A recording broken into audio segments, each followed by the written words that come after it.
Hello everybody and welcome back to another Crusader Kings 3 Beginner's Guide, and today we are going to talk about all things military and warfare. Now, the only thing on your character that can, or on every character I should say, that will directly influence war is your martial score. Now, I have a martial score of 17, and as you can see, this increases my levy size by 18% and also the reinforcement rate. It also increases the advantage when commanding armies in combat. Obviously, how I get this martial score is shown below through the different skills and stats, but this is the only thing that will directly affect your armies on every single character. Now, you can have other traits. For instance, as you can see here, I have a logistician. I don't know why I can't say that word. I have one of these traits, which is basically a military trait. And as you can see, that will make my supply duration plus 100%. Now, obviously not all characters will have these. This has probably come about because I am in fact a martial character. So, moving on to the most important thing when it comes to warfare, your troops. And more to the point, are your troops going to beat your enemy's troops? So, up here on the top right, we have your soldier tab. Or your military tab, we should probably be a bit more accurate with that one. Now, soldiers are split into 3 categories. First up, we have levies. Now, the levies, they're your local farmers and townsfolk who have, I don't know, a scythe, a farming implement, a pitchfork, maybe an old sword passed down through the generations, a piece of armor that if you breathe heavily on it will fall apart. But these are basically your common folk who you have raised and you are bringing along to war with you. A little bit of mob rule, we should say. Now, levies are not very good soldiers for this reason, and so levies have a basic attack of 10 and a defense of 10. They have 0 pursuit and 0 screen. Now, the way these work is that obviously offense and defense, pretty self-explanatory. Pursuit and screen is basically the 4th stage of any battle is the retreat stage. Now, whether you are the chaser or the retreater, if you have a really high pursuit advantage, you will be able to kill lots of enemies as they run away. Whereas if you have a very high screen, that is you stopping your troops from being killed as they run away. The opposite of the exact same thing. So as you can see, peasants are very, very basic. So every single peasant will have 10 damage and 10 toughness. That is, as I would say, per levy, not for the total of my 704 levies. That would be rather cry-worthy. Now, the next type of troop you have is your knights. As you can see here, I have 6 out of 6 knights. And let's click on them to have a bit of a better look. Now, I obviously have more options than 6 for my knights. These are basically all of the local nobles, whether they simply be courtiers or vassals. These are all of my local highborn people who should come along with the best armor and weapons money can buy. Or at least something salvageable. They might be a poor knight, but they should at least be able to turn up in something and swing it around rather decently. Now, the way that a knight is worked out is via his prowess score. Now, prowess is kind of like the 6th attribute of every character, which again has influences and modifiers just like the other 5, but it is pretty much just how good you are at fighting. It doesn't really affect too much else, just how good you can kill another man who's standing in front of you, or woman. It's a very inclusive game. Everybody can go to war. So as I said, it is measured in prowess. Now, as you can see as I hover over this, each point of prowess will give a knight 100 damage and 10 toughness. So 100 offense and 10 defense. So every knight is worth the same in terms of defense. For a peasant, I mean, a random stray arrow can kill a commoner, just like it can kill a lord.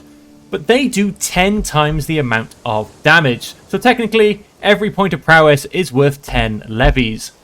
Give or take. Obviously, if your one knight is fighting 10 levies, who only knows how many he'll get through before one gets a lucky strike, as they do, as mentioned, only have a toughness of 10 per prowess point. So as you can see, my best knight currently has a prowess of 15. That means he will have 1,500 damage and 150 toughness. So in a straight up, absolutely no contest, unless the other guy gets lucky, he should very easily be able to take on 15 levies and come away laughing. Now, as you can see, I have 6 knights, so all of my prowess adds up. Now, this is obviously assuming that you keep all of your knights in one army. Once you raise an army, you can split it into multiple parts. However, There is no advantage in a battle in splitting your army into multiple parts. This would be simply because you would want to attack or siege multiple things at the same time. In terms of a battle, for instance, if you think maybe you get a bonus for flanking, you attack someone from one side and bring in another army from the other side, it honestly doesn't make a difference. It is simply where you fight, you against him. They haven't got any kind of tactical things in CK3, at least not in that sense. Now, moving slightly up, you can see my knight effectiveness is 100%. Now, this can be changed by a various amount of things, one of which being one of the perks in the martial lifestyle, which I go over in one of my other videos. Now, obviously, if I increase my knight effectiveness, if I end up with knight effectiveness of 300%, then this guy right here would technically have a prowess of 45. Not in the terms for a one-on-one single fight of combat, but when I put him in my army and I tell him to go kill people, he will be 300% effective, so in essence 3 times as effective. So increasing your knight effectiveness is a huge way to boost your army's effectiveness for a very little and simple amount of cost. And now, of course, as I mentioned, I have 6 out of 6 knights. You can, of course, as well increase the number of knights you can have. One of the easiest ways you can do this, for instance, you can see I can have 6 knights from being a duke. So obviously when I'm a king, I'll be allowed to have more knights. When I'm an emperor, I'll be allowed to have even more knights. The other 2 very fast ways of increasing this is once again through a perk in your martial lifestyle, and another one is through your prestige. As you increase through your levels of prestige, you can have more knights. Now, the third part to your army is your men-at-arms. Now, these are professional soldiers. These aren't the guys that when they've stopped having a fight, go and start ploughing a field. These guys are soldiers all year round. Now, you can get many different types of men-at-arms regiments. As you can see, I have 2 out of 5 regiments, and also at the top of each regiment picture, you can see their size. Now, I have 5 out of 8 for my light footmen and 1 out of 8 for my catapults. This equates to 510. Different regiments have different sizes per level, but it has obviously all been worked out to balance. Most of them will have a number of 100, but as you kind of get to a bigger person in your unit, for instance, I can tell you elephant cavalry have a lower number than 100, higher than 10, however, which is the standard number for siege weapons, but they have a lower number than 100 because if you think a man on an elephant, he's generally bigger, so a regiment of elephant cavalry will probably be smaller via numbers, but almost an equivalent of size. So as I click on Create Men-at-Arms Regiments, we will be able to see all of the Men-at-Arms regiments that are available to me, and as you can see, these all have a creation cost. Now, different regiments have different creation costs. For instance, if I was trying to get Armoured Footmen, it would cost me 90 gold, whereas Light Footmen would only cost me 45. And then every regiment has different perks and the opposite of perks. So, as you can see, an Armoured Footman, 1 man of Armoured Footman has an attack of 32 and a defense of 22. And it comes in a soldiers per size of 100. Armoured Footmen will counter Spearmen, and they have absolutely no terrain effects. Now, if I pop down to Pikemen, which basically class as Spearmen, as you can see, Armoured Footmen class as Heavy Infantry. If I go down to Pikemen, they cast as Spearmen. Now, you may just have to click through these to see what they all count as. Obviously, I know this just from playing lots of war games and just stuff I know of having watched films and all that kind of stuff, and just general knowledge. And of course, I could probably quite easily figure out what is going to count as something else. Again, from all of these means and just the stuff that I know. But if you don't, like I said, just click through them, see what's what. So as you can see, these are type Spearmen. And Pikemen counter these type of cavalry. Now, if you notice, it says Pikemen, not Spearmen, because different types of Spearmen will counter different things. Pikemen counters these types: light cavalry, heavy cavalry, camel cavalry, and elephant cavalry. Funny enough, the Pikemen counter cavalry. Shock and horror. And as you can see, terrain effects. These guys are good in generally hilly areas, so mountains and hills. So if you have pikemen in hills when you're fighting on the map, they are going to have further bonuses, because this is where they like to fight. And you can click on all of these and see what they counter and what terrain effects they have. Now, these terrain effects can be positive or negative. For instance, if I go to horsemen, they are negative in hills and wetlands because they're going to get bogged down. They're not going to be able to move so well. It all makes logical sense one way or another, I do promise you. And now, as I said, these all cost different amounts of money. This cost is per level. For instance, if I just quickly pop this open again, Light Footman cost me 45 gold. However, if I actually click on my current regiment, if I wanted to increase size, as you can see, it will cost me 45 gold. Now, one thing to be careful of, folks, is if you decrease size, you will not get this money back. This is an initial recruitment cost. So, don't think you can increase your army at one point, do a bunch of killing, and then decrease it and get a large amount of your money back. If you have to decrease it because your armies are costing you too much, you will not get your recruitment cost back. Just a quick warning for you there, folks. And, as you can see, as I also hover over it, there is also 2 different types of maintenance cost. Now, unranged maintenance, this is when they're sat in their barracks, you're not at war, they're not doing anything. They just generally chill and don't cost you too much money. Now, full maintenance, this is when you have your army raised, or when they are recovering. This is when they cost a bit more gold. You basically have to pay to get more troops into the regiment, and you have to pay for them for actually doing their job. So, as you can guess, if you raise your army, it's going to cost you more money than when you don't have your army raised at all. Shock and horror, I know, right? When you have to actually pay them to do anything, they expect a bit more moolah.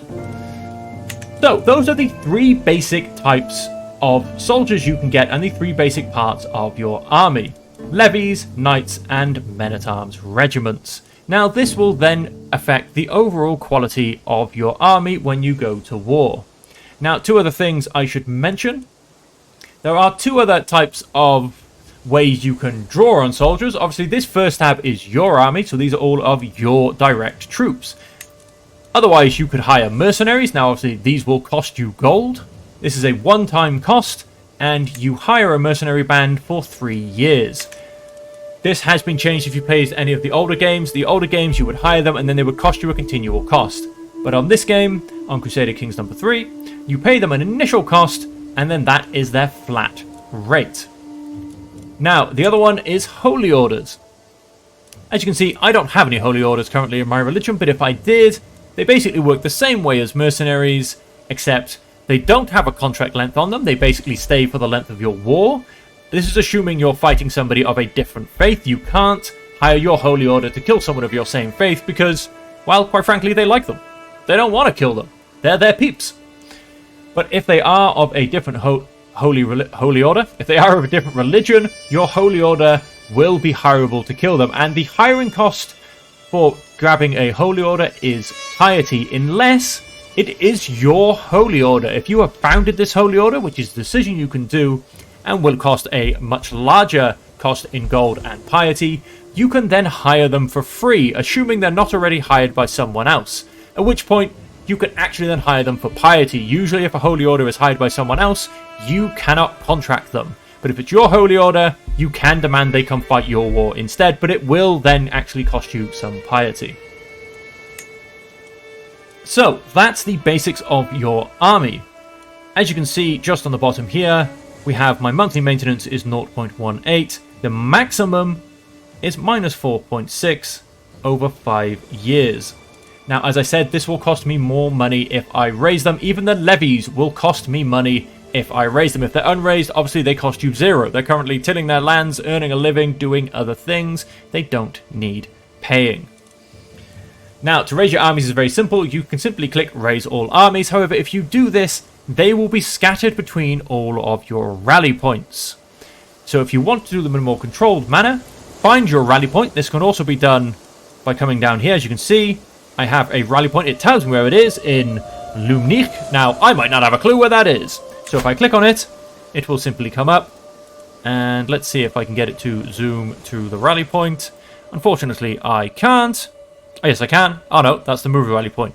Or I can remove a rally point, but I can't remove my last rally point. Soldiers have to have at least one place to gather. But of course, as I mentioned, I can move it. So if I wanted to actually raise my troops over here, because I was going to go and conquer Ossory and I wanted to be a bit closer, I can simply click this, tell them I want to be in Ossory, and then when I raise my armies, they will all appear here. So I can simply raise all, raise the local, which is just the local levies, just as an FYI, or raise all of my men-at-arms. So if I raise all of my men-at-arms, the knights do get included, don't worry. But usually, especially at the beginning, you will be raising all, unless you get to a size where you're just having to do a bit of a tidy up and grab a county or two when you're already a kingdom or an empire. Then you might decide to just raise your men-at-arms to save yourselves on cost, and if that might be all you need to win the war. Now, after looking at all of those different types of troops and the ways you can get things, let's have a quick look at the map and talk about actual warfare. Now, to go to war, you need a reason. In Crusader Kings 3, this is called a casus belli. For instance, if I want to go and declare war on this guy, as you can see, I can't, because I don't have a casus belli, aka a reason to go to war. Now, there are very many reasons you can go to war in Crusader Kings 3. I won't go into all of them. Some of the easiest ones is holy wars. If this guy was, for instance, a completely different religion to me, Hindu, Muslim, if he was maybe a pagan faith, he would be in a much different type of religion to me, so I'd be able to declare a holy war. So I'd simply be able to go to him, right-click on that, declare war, and the reason being, hey, I'm holy warring for your kingdom. Your lands deserve to be ruled by the one true God. And I would go to war with him. Once I go to war with him, I would then raise my troops and attempt to beat him in fighting and siege his lands. Now, if I click on him, as you can see, he's only got 378 troops and no allies. Allies will appear just down here, so no one's going to come and help him. So, there's a good chance I can beat him, because I have 1,200 troops. So if I declared war on this guy right now, it should be a fairly one-sided fight. Now, when you do declare a war, there are a few ways in which you can win the war. It basically all goes off war score.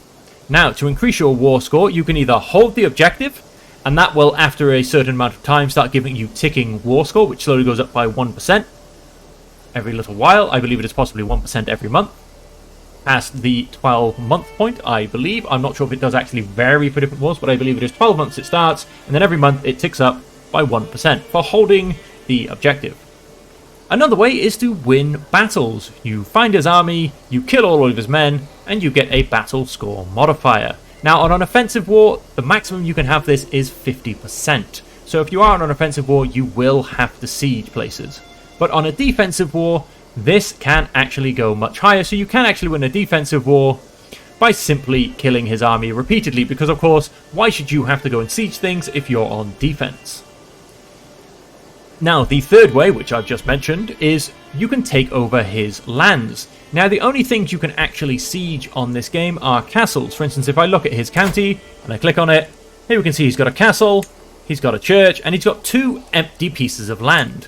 So the only thing I can actually siege on this map is a castle. There is a little bit of variance on this. If it is, for instance, an actual church state, I believe then you can actually siege down the holy areas as well. But in general, which you'll find in a 90% of the counties around the world, you will just be sieging castles. Now, to siege the castle, you have to have more troops than its garrison, or possibly its garrison and its levy if his levy is still there. And the things that will have an effect on this, for instance, as you can see, he has a fort level of 4. So, if he had a fort level of 20, his fort would be much, much harder to siege. So I would probably need to bring along siege equipment.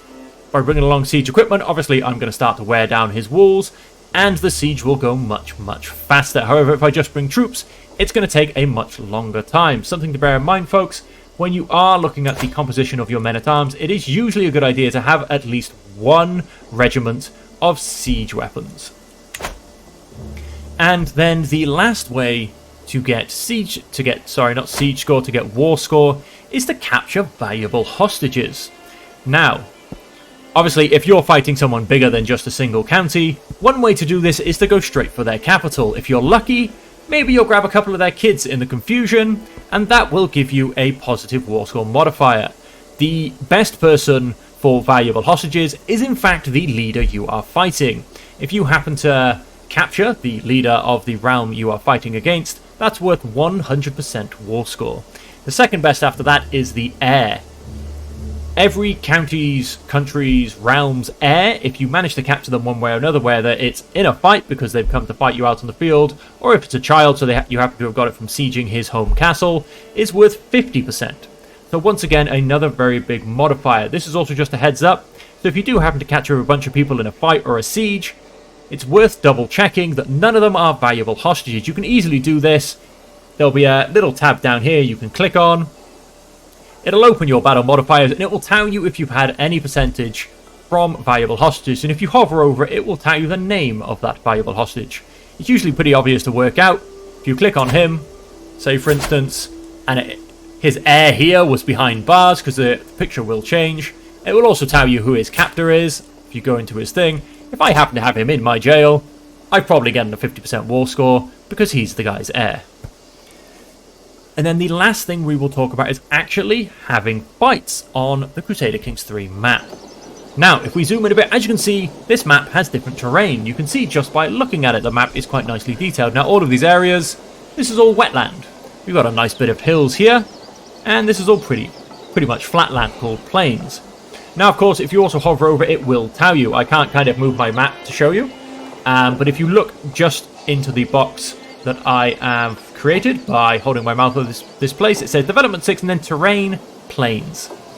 So, there are going to be certain soldiers and certain general terrains that give different things advantages. For instance, if you are defending on a hill, you will get an advantage. If you are attacking over a river, you will gain a disadvantage. Because, of course, it's difficult to get your troops over a river. So this is going to give the defender an advantage, as she can pick you off as you come over the water. Now, one thing to mention that I would like to mention is that if you are sieging a castle and someone comes to attempt to stop you, they are the defender. You are already on offense by sieging his castle.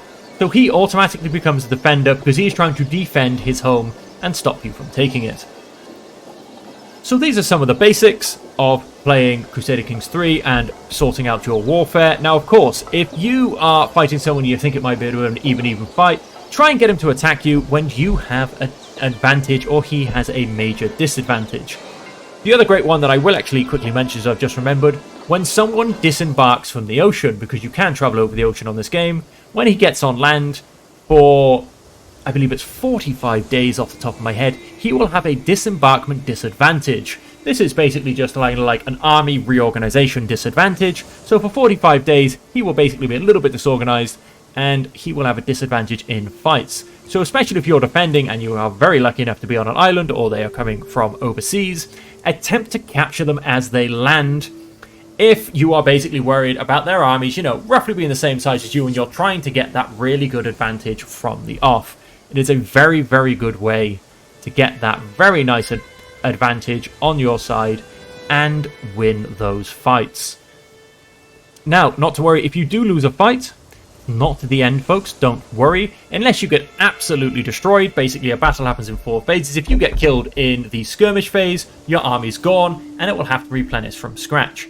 If you, however, get killed in the battle phase, you will retreat. If you retreat to your land, folks, don't worry, don't think it's all over. You can recuperate your numbers and keep going. At which point, you may then have an advantage later on because all of your armies will have a supply limit. You can see here, on this county I happen to hover, the supply limit is 3,770. That's how many troops this county can support. So, if they're sieging you and it's been going on for a while, their army might start to starve because you can't get supply in a foreign country. They're not going to supply you with food, they don't like you. So his army might start to starve. If they start to starve, their troop numbers go down because they're dying, they're starving. Also, if they're starving, they have a very large battle modifier into your favor. They have a very large disadvantage. So if they're starting to starve, and once again, it's a bit of a 50 fight, maybe that's the point where you attack them. Come back, replenish your numbers a bit, increase your supply so your troops are all really well fed, give them a minute for their supply to go down, and then go in and hit them once again, paying attention to where you are hitting them. Like I said, ideally if you can stop them getting a siege, because then you become the defender, and also try and make sure you're not attacking them over a river. Remember that I said that's attacking. If you are stopping a siege, you are defending, so you will not get the attack disadvantage from going over a river, because as I said, you are defending, not attacking. So explore this if you can. Those are the very basics. Now, when you get to actual battle modifiers, you will have to play around with it a bit, but before you actually go into a battle, it will quite often say whether it thinks you're going to win, 50-50 chance, or lose, and it will also tell you the reasons why. So you will be able to look at these and then hopefully change your plan as to what is going on. For instance, attacking from a different direction, or trying to make them maybe chase you into some hills. So I hope you found this informative. If you have, feel free to hit that like and subscribe button. And if there's any questions, because this is quite a detailed thing when it comes to fighting, feel free to stick them down in the comments below, and I will answer as best I can. It does, I'm not going to lie, it does get a little bit convoluted when it comes to battle advantage and what does what. But the basics just come down to a bit of experimenting, and in the end of the day, trying to give yourself a big enough advantage so that those few little minor details and minor points aren't actually going to make a difference, because you're just going to crush them in terms of advantage. So unless they happen to outnumber you by 2 to 1, you should have a fairly good chance of winning. But if there are any questions, stick them down in the comments below. I hope you've enjoyed this video, I hope you've learned something, and I'll catch you next time, folks. We'll see you then.